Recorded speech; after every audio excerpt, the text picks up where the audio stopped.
국민의힘에서는 윤관석 의원의 돈봉투 의혹 유죄 선고를 계기로 다른 돈봉투 수수 의혹 의원들에 대해서는 공천할 건지 민주당을 압박하고 있습니다. 들어보시죠.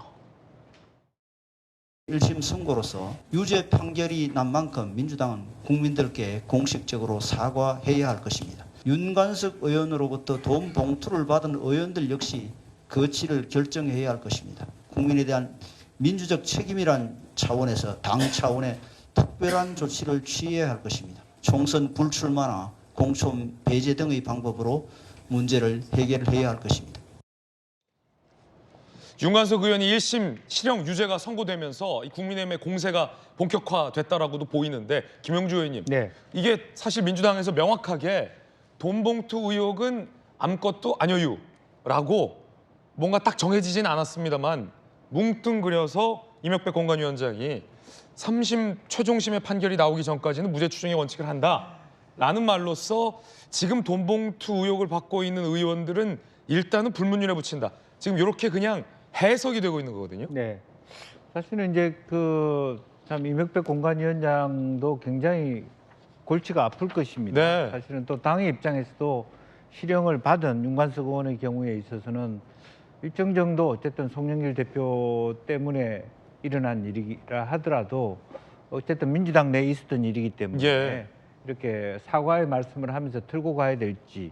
근데 그렇게 틀고 가려 하니까 돈봉투 받았다는 의혹을 받은 의원들에 대해서 일정한 정도의 말하자면 그 불이익을 주지 않고서 이런 그 해명과 사과를 했을 때 무늬만 사과 아니냐 이런 공격을 또 받을 수밖에 없는 것이라서 딜레마에 빠져 있다고 보여지고. 공관위원장 입장에서도 딜레마다. 네. 그리고 실제적으로 보면 뭐 한편으로 보면 그 스스로 예. 뭐 입을 열어라 내가 받았다고 그렇게 얘기를 해야 될 텐데 다른 한편으로 보면 어쨌든 이것은 자기 개인의 어떤 말하자면 재판에 대한 인권에 대한 예. 문제이기 때문에 십사리 당에서도 또 그 이전의 경우에도 그런 일이 있었을 때도 실제로 많은 의혹에도 불구하고 해명을 많이 못한 것도 사실이거든요. 이게 스텝이 좀 꼬인 측면이 돈봉투는 야당 탄압입니다라고 이제는 주장할 수 없게 된 것이 1심에서 유죄가 나왔어요. 네. 그렇다고 그러면 돈봉투 의혹 받는 사람들 다 공천 배제라고 발표할 수도 없고 그래서 좀 애매모호하게 네. 모든 혐의는 3심이 나올 때까지는 일단 무죄 추정이다. 근데 가장 이제 아픈 부분은 뭐냐 하면 예, 실제적으로 그래서 공천을 줘서 국회의원이 됐는데 네, 유죄가 나왔을 때 불가피하게 보궐선거를 뭐 몇 군데 해야 되는 지금 제가 듣기로도 총선을 아직 안 치렀는데 복을 준비하는 사람들이 있어요. 그게 현실이 됐다. 그 원인을 민주당이 제공했다. 그러면 수많은 그 재보궐선거 비용을 민주당이 물어낼 겁니까? 그런 부분이 있었기 예. 때문에 그동안에 많은 경우에도 이런 재판과 관련된 부분을 당에서 미리 자정해 왔거든요. 네. 이번의 경우에는 결국에는 묻고 따져가면 이재명 대표 리스크 때문에 이 문제까지도 말하자면 그 무죄 추정의 원칙을 얘기할 수밖에 없고 그런 아픈 부분을 정확하게 한동훈 야. 비대위원장이 비집고 들어가서 핀셋처럼 예. 얘기를 하고 있는 거 아닌가 그렇게 보여집니다. 김영주 의원님 말씀 듣고 보니까 사실 저희 기자들도 아직은 그 단계까지는 못 쓰고 못 질문하고 있었거든요. 만약에 김정은 의원님, 네. 지금 돈봉투 의혹 받는 의원들 중에 억울한 분들도 있을 거 아닙니까? 그래서 억울한 사람이 있기 때문에 컷오프 못한다.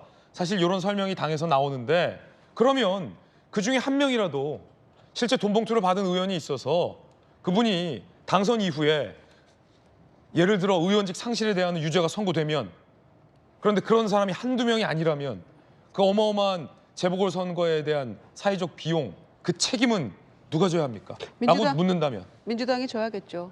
비용도 그렇고요. 그리고 민주당은 후보 못 내잖아요. 예. 규책 사유가 있기 때문에. 지난번에 냈잖아요. 서울, 부산.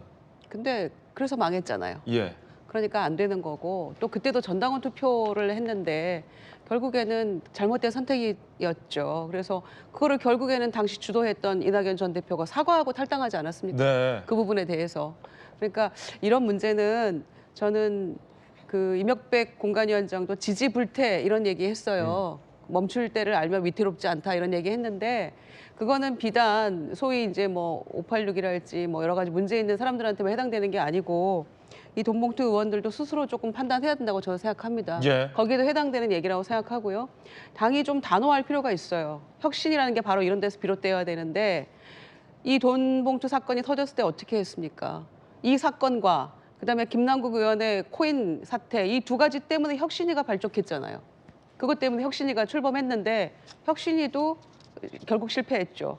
그러면은 그때 왜 혁신위가 출범했습니까? 우리가 돌아봐야 돼요. 예. 그래서 이런 것들은 저는 초기에 조금 잘 관리를 해야 되는데 요야야 넘어가고 뭐 3심 얘기하고 이러면은 상대적으로 후퇴할 수밖에 없어요. 국민의힘보다. 지금 한동훈 위원장이 어찌됐건 막 단호하게 이런 모습 보이고 있고 뭔가 역동적으로 돌아가는 모습이 보이거든요. 근데 그게 뭐 비단 뭐 겉으로 보여지는 모습뿐이라고 할지라도 속내는 뭐 사천이 어떻게 진행되고 있는지 우리가 추정할지라도 결국 민주당은 이런 문제 가지고 이렇게 요야무야 해버린다면은 그럼 너네는 뭐 반사이익만 얻으려고 하는 것이냐, 너네는 어떻게 혁신할 거냐고 했을 때 답이 없거든요. 혁신위를 왜 출범했는지에 대해서 저희가 다시 한번 반추해야 된다고 생각합니다. 이럴 거면 왜 혁신위를 만들었냐. 김유정의 돌직구였습니다. 돈봉투 수수 의혹 의원들이 검찰 소환에 불응하고 있습니다. 보도에 따르면 검찰이 출석 요구서를 민주당이 보내고 있는데 돈봉투 수수 의심 의원 7명이 불응을 하고 있습니다. 뭐 예를 들어 박영순 의원은 정치적 탄압 위기에 소환에 응할 수 없다. 박성준 의원 친명계죠. 총선을 앞두고 있어 나갈 수 없다. 등등 불응 사유도 다양합니다.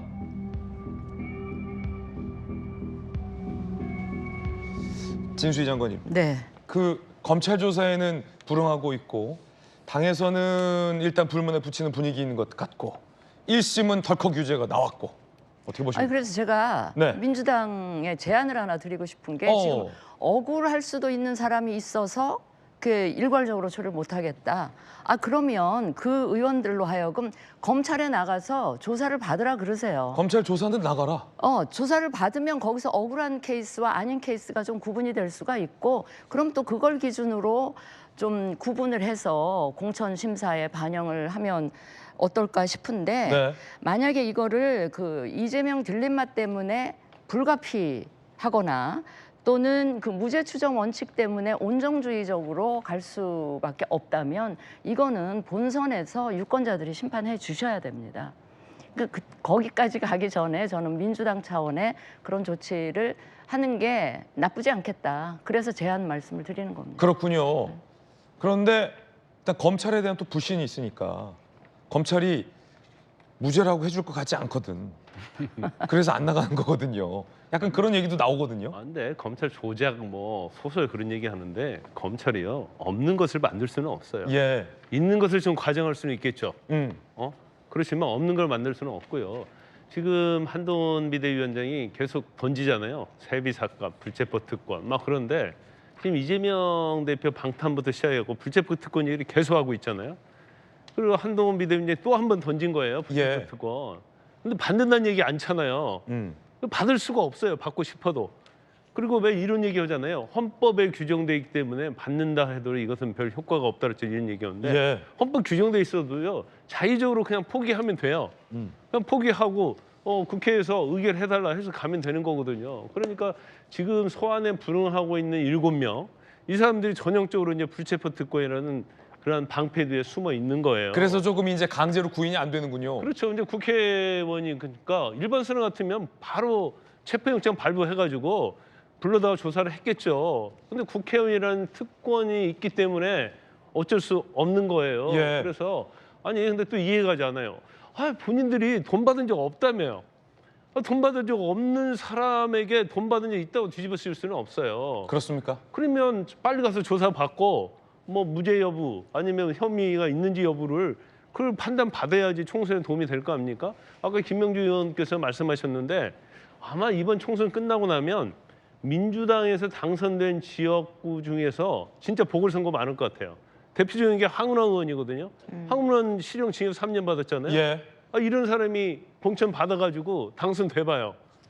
뭐 제가 어떤 전체적인 어떤 증거랄지 그런 걸 파악해 보면 실형 선고될 가능성이 엄청 높거든요. 예. 그래도 지금 계속적으로 그런 사람한테 적격 내리고 지금 공천을 주는 방향으로 지금 가고 있잖아요. 참 굉장히 이제 국민의 입장, 국가적 입장에서 보면 굉장히 좀 우려되는 측면이 있죠.